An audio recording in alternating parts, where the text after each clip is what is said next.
For nearly 4 months now, there have been no prisoner swaps between Ukraine and Russia. The last one took place on August 7th, during which 22 Ukrainian soldiers were returned home. But since then, thousands of Ukrainian POWs have been languishing in Russian captivity, while rising rates of desertions mean the number of Russian POWs in Ukrainian captivity continues to increase. Ukraine says the stalling of prisoner swaps is due to obstruction on the part of Russia, while Russian POWs interviewed by Kyiv Post said they have been abandoned by the Kremlin. So why is Russia not doing anything to get its own men back? In this video, we'll look at what appears to be a deliberate tactic by the Kremlin to avoid domestic embarrassment, as well as sow discord in Ukrainian society. I'm Anya Korzun at Kyiv Post. Please subscribe to our channel for regular updates, exclusive interviews, and explainers.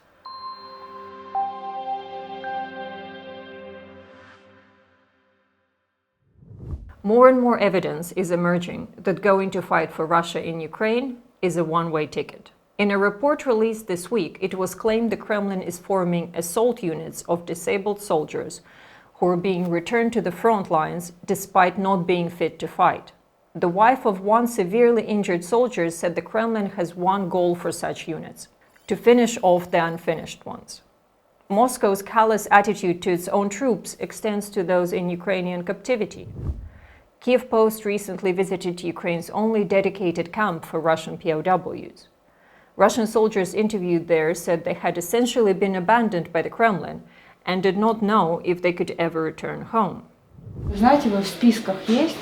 Я толком не знаю ничего. Звонил сестре своей в Москву. Она опять звонила вам в часть. Сказали, что тебя никто не будет обменивать. Почему? Потому что ты перешел на сторону Украины и что я предупреждаю. Так как это плохо, конечно. Плохо. Конечно, плохо. Я пошел, и меня не хотят обменивать. Я не знаю как. У меня мать позвонила в Министерство обороны, и я нигде не числюсь. То есть ей сказали, что такого бойца вообще не было никогда и не существует. So what's going on here, given that Russian Defense Minister Sergei Shoigu said in August that returning Russian POWs was a priority for the Kremlin? According to Ukrainian authorities, there are a couple things at play. Ukrainian intelligence spokesperson Andriy Yusov told Kyiv Post that one of the reasons Russia doesn't want its soldiers to come home is because they've seen the truth about what is happening in Ukraine. He said, "A harsh repressive system operates in Russia, and the military personnel who have already been returned from Ukrainian captivity go through a whole series of procedures under the pressure of their authorities, so that the actual truth does not come out. The truth about who is the real aggressor and criminal." Another factor is how their treatment in Ukrainian captivity compares with what they were told would happen. Another Russian POW told Kyiv Post he had been ordered to kill himself with a grenade rather than face what he'd been told would be Ukrainian torture. Russia clearly doesn't want its troops to learn that being a POW is a far safer and comfier option than fighting on the front lines. The same can't be said of the conditions faced by Ukrainian POWs in Russian captivity, as evidenced by the pictures of them on their release. Another aspect is that Russia appears to be weaponizing the prisoner swaps, or lack of them, as part of a wider operation to sow discord in Ukrainian society.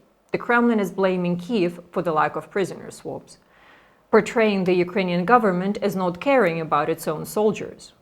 Relatives of Ukrainian POWs have held regular protests in Kyiv and around the country, demanding the government do more to return their loved ones. The Kremlin appears to be attempting to stoke these protests into wider social discontent while simultaneously stalling the prisoner swap process.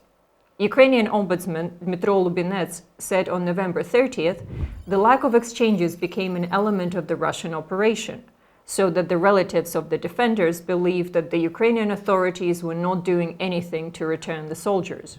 And holding Russian POWs is not cheap for Ukraine. Each POW costs around $270 a month, and the ever-increasing number of Russian POWs means a new camp will soon be needed, costing several million hryvnias. Despite the many hurdles, Ukraine says it is dedicated to doing everything it can to get its own POWs back. Yusuf said, "The hard work of the negotiation group continues, and everything possible is being done to get results and get them soon." And that's it for today. Thank you for watching. Don't forget to subscribe to our channel, leave us a like and a comment, and I will see you next time.